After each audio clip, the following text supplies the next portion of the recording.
So the audits. Yeah, thank you. You got it? So, no speaker. Here.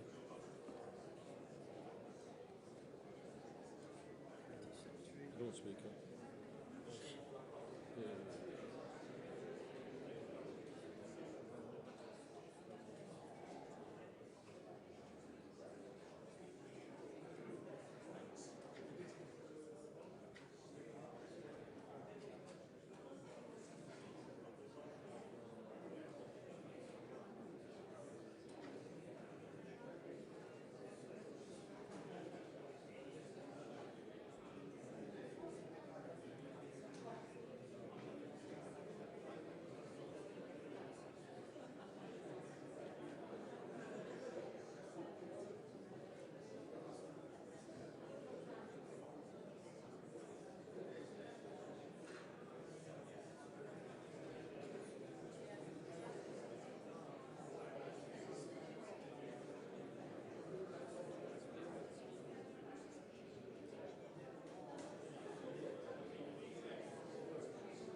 Lord Speaker, and then proceed.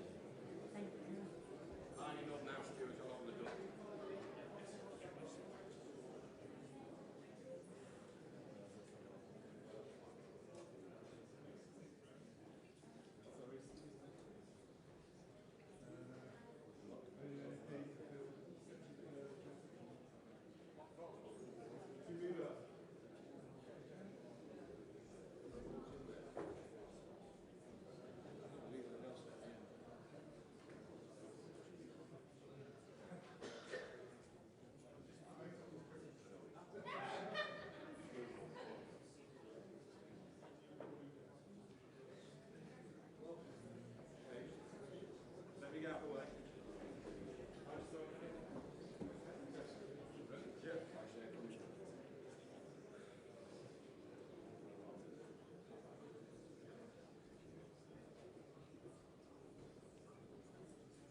Mr. President, Your Excellencies, members of the House of Commons, House of Lords, ladies and gentlemen. Well, I'm always pleased to see you, Mr. President. My friend, I've got to say, unfortunately, this is not a meeting to celebrate or to see peace. We shall be happy and proud to see the President of the nation which has fought so bravely for its independence and freedom. We should be celebrating the courage and resolve of the people of Ukraine. Your country has showed incredible determination and ability in defending itself against the Russian aggression. But we cannot celebrate because we cannot forget there is not yet a just and lasting peace. We cannot forget that just over 4 years ago, Russia launched its illegal invasion into the heart of Ukraine. We soon learnt what happened in places like Bucha. I saw the devastation and the pain that was inflicted. I've got to say, to see that for myself last year at the Bucha Summit of Speakers, it was a strong reminder of why it is so important that the UK helps you seek justice by supporting the International Criminal Court and domestic war crimes that have happened in Ukraine. We stand in solidarity with you, remembering the civilians, the men, the women, the children who were slaughtered and there and elsewhere. The burning of bodies, the mutilation of bodies, the photos that we have seen of the atrocities that were carried out by Putin and his regime. Nor have we forgotten the children taken from Ukraine, forcibly deported to Russia, and the struggle of their families to regain and reintegrate them. We are committed to helping you trace them through a pilot mechanism which has identified over 600 additional children since September. And now there is another war in the Middle East. And we are concerned about the impact that war will have on energy supplies in this country and across the world. It is imperative that Russia does not profit from the world's need for energy, and the sanctions on Russian oil must remain in place. We are committed to exerting economic pressure on Russia. We have not forgotten what Ukraine faces in the enemy attacks on your vital energy infrastructure. The UK has provided funding to the Energy Support Fund to enhance your ability to generate the power you need through repairs and infrastructure protection. I am proud that this country has stood with you, the Ukrainians, in their struggle, and will stand with you in the future. bound by the 100-year partnership and agreement, signed in January 2025 and ratified by the Rada. It demonstrates the confidence in your long-term future and cements our role as your closest partners across pillars, including defence, science, energy, trade and culture and others. I am grateful that you, Mr. President, have repeatedly come to our Parliament as your wife, your Speaker and many members of Parliament, because it is not enough to read about things. The true understanding is when we get and hear your personal testimonies. It is important that we do not lose focus on what is happening in Ukraine. It must not be driven out of our minds by other wars, and Ukraine must continue to get the support it needs to defend itself. Supporting Ukraine's resilience is essential to achieving just and lasting peace. But Ukraine's security is also the UK's security and Europe's security. In fighting for their country, they are fighting for our democracy, their sovereignty and their identity. Only the people of Ukraine can determine their future. Choice does not happen at the barrel of a gun or by redrawing international borders by force.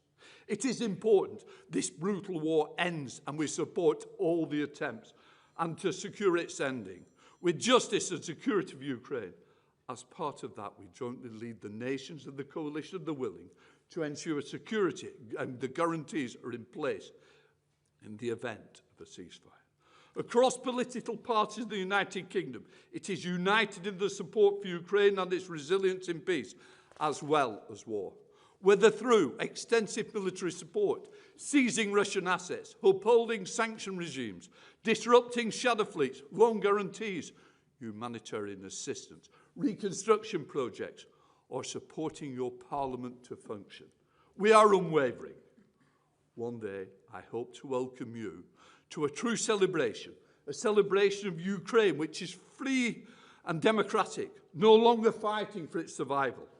Until then, it is such an honour to welcome you here again and to hear directly from you. We stand with you. Slava Ukraine! Mr. President, the floor is yours.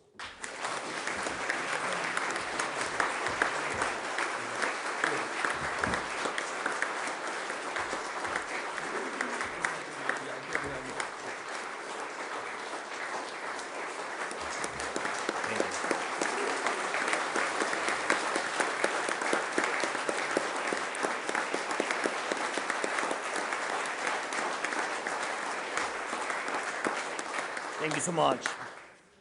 Thank you very much, Lord Speaker, Mr. Prime Minister, dear Keir, Mr. Secretary General, dear Mark, dear members of Parliament, dear journalists, ladies and gentlemen. Thank you for all your attention to us, to Ukraine, and for the support that Britain and the British people have given us since the start of Russia's full-scale war. Together, we have saved many, many lives, and we can save many more. Now, among Ukrainians, trust in the United Kingdom is one of the highest compared to all our partners, and it's absolutely well-deserved. It comes from your support, your leadership, and your cooperation with us.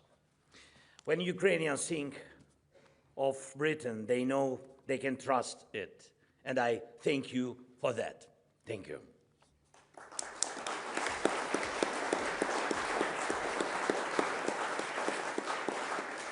And I'm grateful that you truly care about what will happen to security, to our cities and villages, to our countries, and to our Europe, and to our world.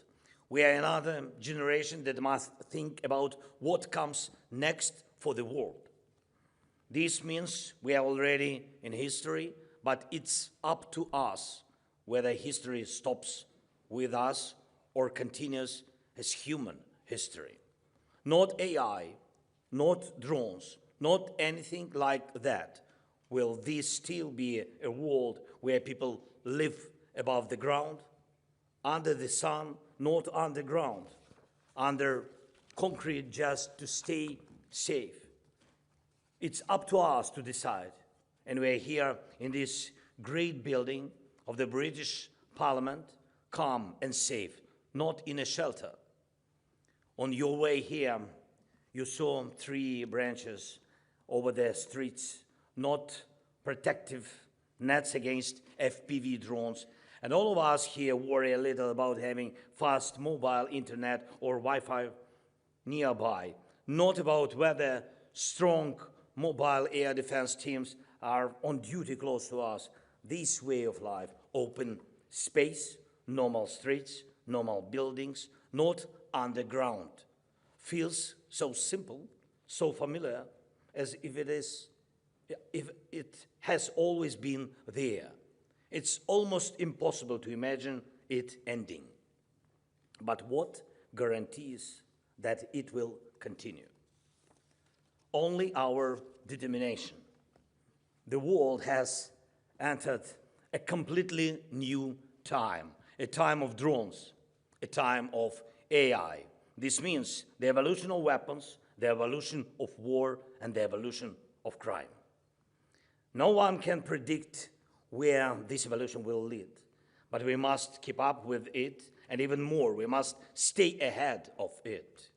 People want certainty, and it is always the strongest demand any society makes of its leaders. People want to know what tomorrow will bring, and people want to believe that tomorrow for their children, for their families, will be at least no worse than today for them. And when they don't see a future, people begin to support those who reject everything, offering something entirely different, something that can break the very foundations of society. So we must have an answer that tomorrow will be at least safe. And this is the foundation. Without security, there is no strong economy, and there are no social services, and truly work, and no real hope for a normal life for our children. And this is our duty, the duty of this generation of leaders who are acting now. We must deliver real security, safety on the streets, safety at home, the protection of our culture, and real respect for the rights and security of our people, and national security proven by war. Ladies and gentlemen, right now, there are 201 Ukrainians in the Middle East and Gulf region, and another 34 are ready to deploy. These are military experts who know how to help, how to defend against Shahid drones. Our teams are already in the Emirates, Qatar, Saudi Arabia, and on the way to Kuwait. We are working with several other countries. Agreements are already in place. We do not want this terror of the Iranian regime against its neighbors to succeed. And I sent these military experts at the request of our partners, including the United States. In fact, this is a part of drone deal we proposed to the United States, which we worked on together and which is still on the table.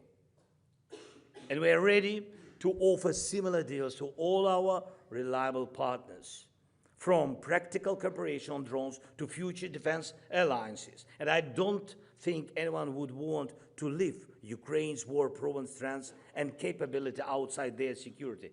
If someone does, it wouldn't be wise. The United Kingdom sees these opportunities clearly. Our agreements are always solid, and I am glad that today we have signed a declaration with the Prime Minister. Thank you very much, Keir.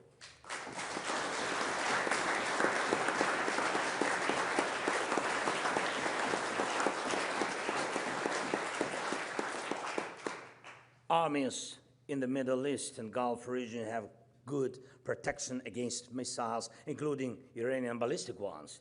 Patriot and THAAD systems work well, though they're expensive. But terrorist regimes always look for ways to break through defenses and make killing cheaper. Iran began producing Shahid drones years ago, attack drones that are now, after upgrades, even more dangerous than missiles. In Ukraine, we had to learn how to defend against them. About 3 years ago, Russia received Shahids from the Iranian regime. These are drones designed for the low-cost destruction of the expensive critical infrastructure targets.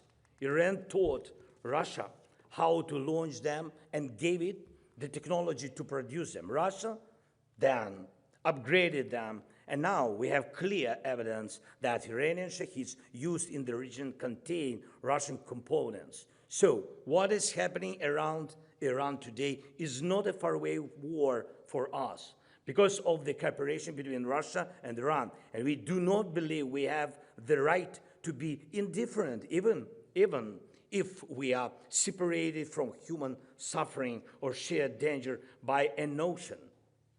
An ocean, however big and beautiful, or by anything else. Ballistic missiles can strike at thousands of kilometers. Drones can do the same. But if evil wins, the evolution of war will cross any distance on Earth. No ocean will help, no desert, no mountains. That is why it is worth helping protect life. The regimes in Russia and Iran are brothers in hatred. And that is why they are brothers in weapons. And we want regimes built on hatred to never win in anything. And we want no such regime to threaten Europe or our partners. Can we just live alongside regimes like this? Ukraine tried to live in peace with Russia, and 2 invasions in 10 years. This is the result. The Middle East has not had a single year of real peace while this regime has been in Iran. And we are entering a time when such regimes are gaining new ways to kill, cheaply, over long distances, using AI, and as before, simply because they want to destroy you and can force their own people to work for war. One Iranian Shaheed costs about $50,000. To shoot it down, partners often use missiles, some costing up to $4 million, or combat aircraft, which is also very expensive. Iranians knew that no air defense in the world would be enough to stop such drones, such number of drones. And we were the ones who changed that. In Ukraine, we stopped one such drone with 2 or 3 interceptors, small interceptors, costing less than $10,000 in total. So our approach is far more cost-effective than anything our partners use today. Dear friends, we must build security the way so that the evolution of security stays ahead of the evolution of war. And it is not only about a state launching attacks. We must be ready for any kind of strike, including from non-state actors, criminal networks, terrorist groups, and even lone attackers who can gain access to such technologies. With the spread of drones, mass attacks no longer cost billions, they cost far less. It is no longer only a wealthy madman like Putin who can afford this, unfortunately. But even now, and even he is still being given money as sanctions on his oil are lifted. And of course, I thank you that the UK is not doing this. Thank you so much. And we see the same way, strong support for Ukraine, strong sanctions against Russia, and strong joint defense projects are the only basis for effective diplomacy to end this war. Aggressors don't end wars because they suddenly want to. They stop when they can no longer continue. That's why pressure is crucial. I thank you that Britain understands this. Thank you.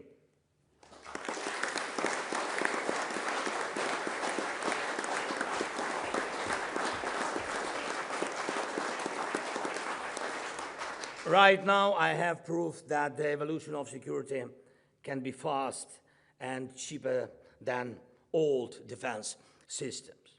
And this is an iPad with software that lets us control our security in real time.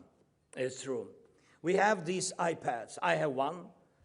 My Prime Minister has one. Our Minister of Defense and our top military commanders, they have it. It lets us see the front line in Ukraine, and even every enemy killed, with video proof. Right now, 90% of Russian losses on the front are caused by our drones. That's why it's so important to know who has the advantage in drones and to be fast and strong in defending against them. iPad also shows every strike in our skies, our sea area, and our long-range strike against Russia. It gives us real-time control over people's safety and our infrastructure and energy sector. And I believe the evolution of security will make it possible for every leader, every defense minister, and even ordinary people to have tools like these, and with them, a high level of protection of life. Leaders and ministers work for people. And if the leaders have power, it's only because people trust them with their security. With tools like these, people will not only trust, they will be able to see for themselves what is being done for their security in real time. We see, these are examples, you can see, We see every large-scale Russian attack on our cities in detail. Launch, points, flight, path, likely targets. The system let us analyze each attack and how our defense responds as a whole. In real time, we see what is happening in the sky and what resources are being used to protect us. It's a clear way to keep control and to adapt to a real-time situation. And there are almost no nights in Ukraine, and that's true, no nights in Ukraine without Russian Shahid attacks. Sometimes hundreds of attack drones and dozens of missiles in a single night. But interceptor rate is around 87–90%. And this number would be higher if we had enough investment in our defense production and enough missiles against ballistic threats. And these are our two main shortages: funding and Patriot missiles. That's why we are working to involve our partners in production and to help Europe build all the air defense it needs. Here is the massive attack on the night of March 14. In total, there were, can you imagine, there were nearly 500 Russian air attacks weapons, 400 sortie drones, and 68 missiles of different types. And we shut down most of them, and in real time, on this iPad, in our system, we could see how our aircraft were working, where electronic warfare was used, and how interceptors were deployed. And of course, our mobile air defense teams are also working, and we see it all on the iPad across the whole country and down to each individual strike, how the defense worked, what needs fixing, which solutions in which areas will bring the best results. We do this after every Russian attack. It means each day. It is this layered defense that ensures Russia cannot destroy us from the air. Every part of the system must be used. Our newest element is interceptor drones. When conditions and weather allow, we use hundreds of them every day. These works thanks to our production in Ukraine and with our partners, Sting, Mirovs, P1Sun, and others. And I'm glad we have a joint project with the United Kingdom, the Octopus drones. This is successful decision, successful interceptions depend on well-placed positions of our soldiers, set up to cover as many drone routes as possible. And it is constant hunting at night, and now even during the day. And you see how many Patriot systems and other air defense systems there are in the Middle East and the Gulf. But there is still not enough security. Why? Why not enough security? Because the Iranian regime's weapons have evolved faster than defense in these countries. This is a problem that must be solved and can be solved. And as soon as possible, we all understand what comes next. AI is already in many devices we use every day. Soon almost everything will run on it. And weapons will too, becoming even more deadly because they will act faster than any human. By building protection against today's weapons, by investing in the evolution of security, we are also preparing for the weapons of tomorrow. Perhaps we are preventing a problem. And if the war has stopped Putin back in 2022, we would not be thinking today about how to defend against drone warfare. Without his war against Ukraine, the world might have avoided mass drone warfare, cheap and deadly, for many, many years. And if together with partners in the Middle East we build a system like Ukraine, they will be able to track attacks from Iran or from the Houthis in real time, analyze them, keep improving their defense, giving people critical infrastructure and trade routes real security. Today, just a few Shaheeds can disrupt oil shipments at a scale that affects entire regions, or destroy desalination plants and hit millions of people in the most painful way. The cost of living is rising everywhere, and terrorists around the world are learning what they too can do. And we all know the solutions that can prevent this. Some may think it is enough to just buy interception and protection is guaranteed, but it's not that simple. The key is the system. The system matters. And there have already been cases when partners bought interceptors but still had no ask for help because they did not have a system to use them. And without a system, any interceptor is just a toy, not a real defender. So what do we have? First, we are capable of producing at least 2,000 effective and combat-proven interceptors every day. We can produce more. It depends on investment. We need about 1,000 interceptors a day, and we can supply at least another 1,000 a day to our allies.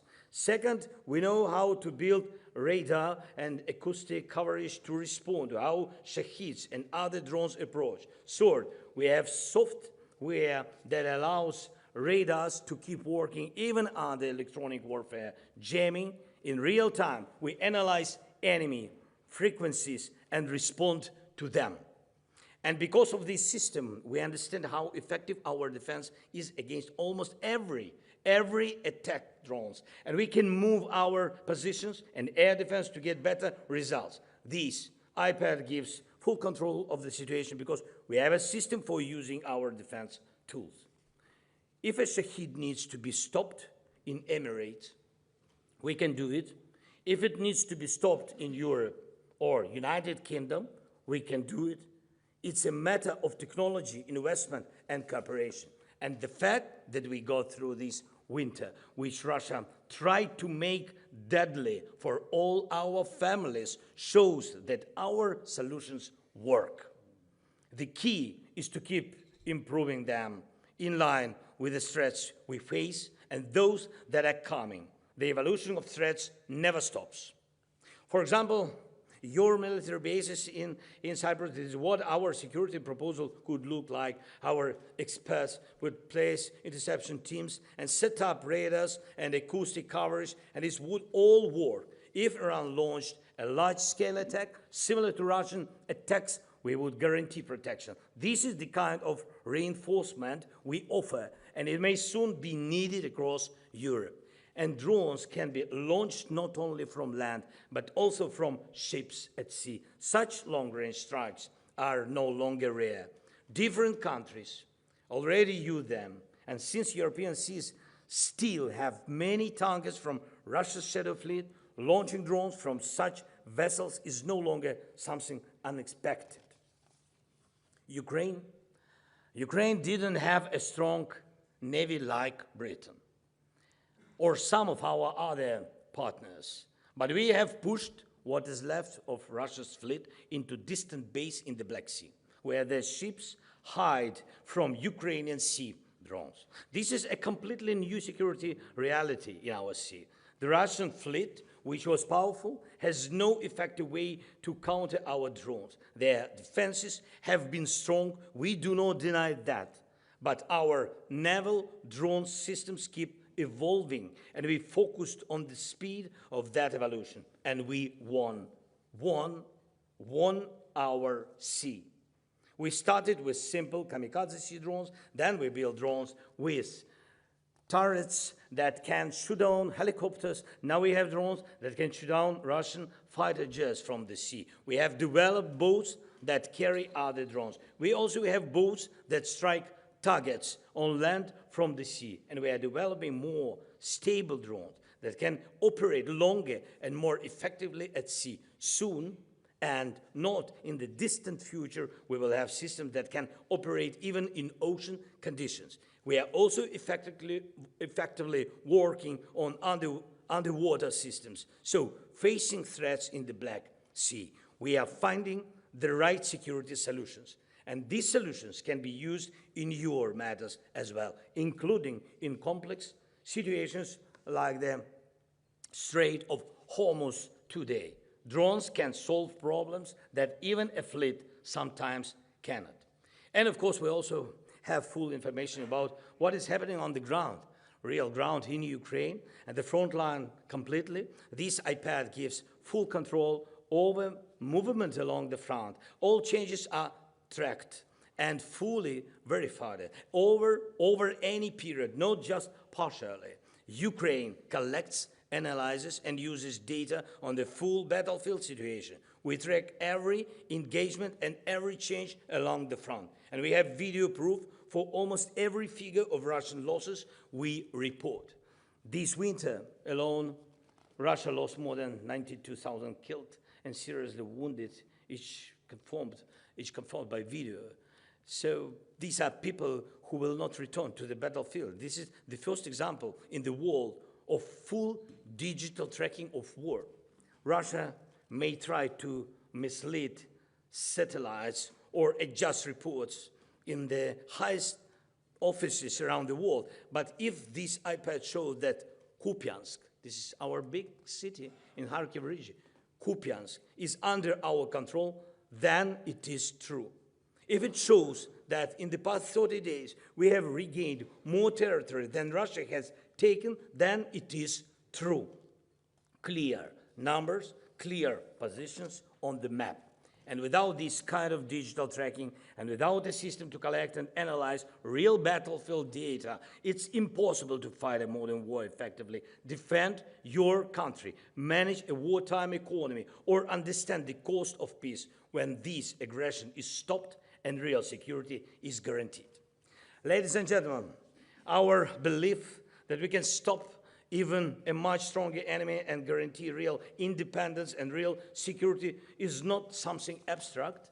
Ukrainians are practical people, very practical. Ukraine is the best place today to produce drones, to develop technology. It's also one of the best places to produce artillery and to test what really works in weapons and in tactics. Ukrainians are creating new ways to protect their life on the battlefield, in our cities, villages, in our infrastructure, at sea, in the sky. And we didn't become this technological by chance. Our strength through more than 4 years of full-scale war is not by chance either. This is the result of work. This is the result of our system. And we offer real defense cooperation, and we are already working together, not from zero. On today's battlefield on land, in the air, at sea, success depends on speed and on smart, system-based solutions. And this is our answer to Russia. We do not say Russia cannot innovate. It can, but it does so to kill. To kill, to maim, to destroy. This is what it does best, as do the Ayatollahs. You can see it in how Shaheeds have evolved from something like weapons of the blitz to drones that are faster, more deadly, and already using AI. But we know how to stop this because we have system, and the system of defense that works with what you and other partners use. We have strong coordination between the front and our defense industry, and we have something else, the skill and thinking of Ukrainian soldiers. Often, ideas from one unit, one brigade, when scaled up, solve problems that once seemed impossible. All of these works together, and it helps us fight with fewer resources than Russia, but with more dignity. Dignity. This is the main thing what we have. Dignity of our people. We must go further. We must build modern defense forces together. Only together with you, with all our allies in Europe, we must produce all levels of air defense against drones and all types of missiles, including ballistic. Our seas must be secure, and our forces in other seas must be protected from all threats. Europe not only has this potential, it also has a mission to protect not only itself, but what it believes in. We believe in people, in their rights and freedom. We believe in culture, and we want nations to live in real peace, strong peace, and communities in respect. Together, Europe is a global force, one of the world cannot do without, and that no one can stand against. We must grow this strength, and we can do it, and we must direct it, and we can. We must act now, so that the future generation will say, these leaders acted when it mattered, and that people lived in safety. We are ready to do everything so that our defense stays ahead of those who want to kill. Please work with us as closely as possible so that neither Kiev, nor London, nor any of our capitals will have to hide under drone nets or live under concrete without a safe sky, safe land, or safe seas in a world where drones rule instead of people. You should have tools like this iPad, which means having the system of protection, the system we can build together. Today I began my visit with an audience with His Majesty King Charles, and I gave him the iPad.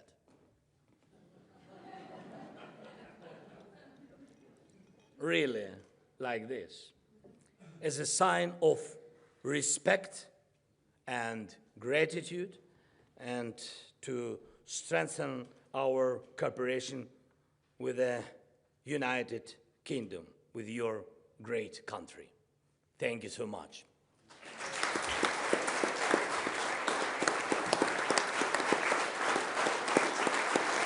Are you going to, am I just going to do Just one. I just need to 1/10. It was too long, sorry. But I have 1/10. Just, sorry, one sentence. Yeah. And His Majesty asked, me if I had another one iPad. I said, I only have my own left, and I can't give that up. And His Majesty said he would share it with the Prime Minister. Thank you so much. I'm just going to thank you. Thank you so much. Too long, yeah. Sorry. Sorry. Can I keep your speech? Put on this floor? Thank you.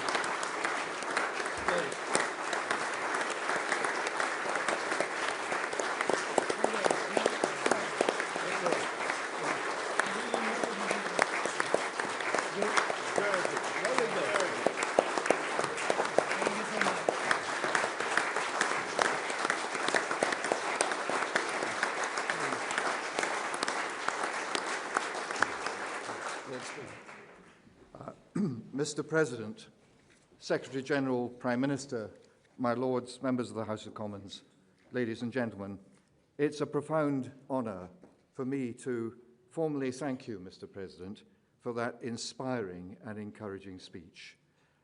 Since Russia's first incursion into Ukrainian territory and the unlawful annexation of Crimea in 2014, and even more since the full-scale invasion of 2022, your nation has endured a brutal and unjustifiable assault by the Putin regime. With the support of the United Kingdom and other allies, you've resisted murderous aggression and stood strong for the principles of liberty, justice, and peace.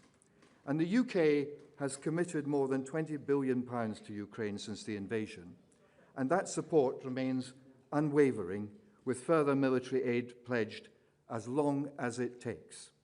And I welcome very much today's announcement that closer UK-Ukraine defence cooperation focused on this impressive electronic warfare and measures to counter drone attacks. I was going to say, as a Scot, I was delighted to hear recently that the fishing community had sent hundreds of tons of salmon farm nets to Ukraine to help defend against drones. But you've moved on from that, I can see. The continent of Europe and the whole free world owe Ukraine a debt of gratitude for your courage. J.M. Barrie, the world-renowned, I hope, Scottish novelist and playwright, understood that courage is the sustaining virtue, the one on which all others ultimately depend. In an address to my own University of St Andrews just over 100 years ago, in the wake of the carnage of the First World War, he declared, "Courage is the thing. All goes if courage goes. Unless a man has that virtue, he has no security for preserving any other." And the English writer W.E. Henley, in his poem Invictus, which is so well known, gave that truth its most memorable expression, "the battered but unconquered soul." Henley knew about suffering, having lost a leg as a young man, but he refused to let that suffering master his spirit. He wrote, "In the fell clutch of circumstance, I have not winced nor cried aloud. Under the bludgeoning of chance, my head is bloody but unbowed." And those words speak with great force to the courage shown in Ukraine by you and for so many over so many years, too many years. In the Ukrainian people, we too today see embodied both Barry's moral insight and Henley's defiance. Mr. President, next month, I'm proud to host here in the House of Lords, or up the corridor, a viewing of the deeply moving film Second Wind, which is sponsored by a member of the House who I see in his place, Lord Banner, whose wife is also Ukrainian. And for those who don't know, I commend this film to you. I tell you, you won't get through it without bursting into tears. It features 5 Ukrainian soldiers, Olya, Roma, Misha, Sasho, and Vlad. All have suffered severe combat wounds, including the loss of limbs, defending their homeland against the Russian invaders. The film shows them training in just 2 months to climb Kilimanjaro, scaling the mountain on prosthetic limbs and reaching the summit before returning to their army units to once again serve their country.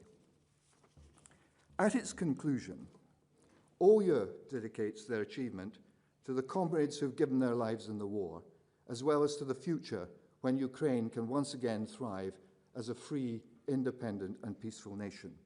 She says, "I hear the voices of those who are no longer with us. We did it for them. We did it for us. We did it for our future. We won together." They are, in the deepest sense, Henley's bloody but unbowed, grievously wounded, yet unconquered spirit. Despite suffering bombardment, grief, extreme discomfort, and the daily strains of war, the Ukrainian people have not surrendered either their national will or their human dignity, as you pointed out, Mr. President. They've shown that courage is not just daring in battle. It's endurance, it's constancy, it's loyalty, and hope under unbearable pressure. And that is why their struggle speaks so powerfully to the rest of us, because it shows that when courage holds, much else can still be saved. And we stand by them, and we wish you well. And I join my friend and colleague, the Speaker of the House of Commons, in declaring loud and clear, Slava Ukraini.